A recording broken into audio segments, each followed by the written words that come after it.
भगवान श्री कृष्ण जब माता देवकी और पिता वसुदेव को कंस के चंगुल से छुड़ाने गए तब उनकी उम्र 14 वर्ष थी। उनकी माता ने उनसे पूछा कि बेटा तुम तो भगवान हो, तो तुम हमें पहले ही कंस के चंगुल से छुड़ा सकते थे, इतनी देर क्यों कर दी? तो कृष्ण जी ने कहा, माता क्या पिछले जन्म में आपने मुझे 14 वर्ष का वनवास नहीं दिया था? माता हैरान रह गई, बोली ये क्या कह रहे हैं आप?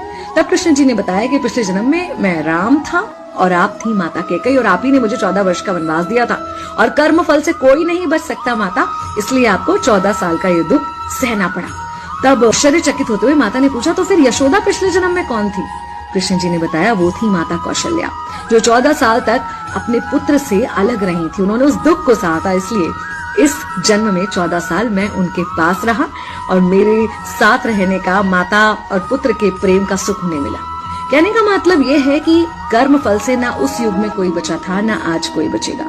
खुद भगवान भी कर्म फल से नहीं बच सकते, इसलिए अपने हर एक कर्म को बहुत सोच समझ कर कीजिए, क्योंकि जिसके भी खिलाफ आप कुछ गलत कर रहे हैं उससे आपकी शत्रुता कुछ समय या शायद एक जन्म की है, लेकिन उसके साथ कुछ गलत करके आप अपने कई जन्म बिगाड़ सकते हैं।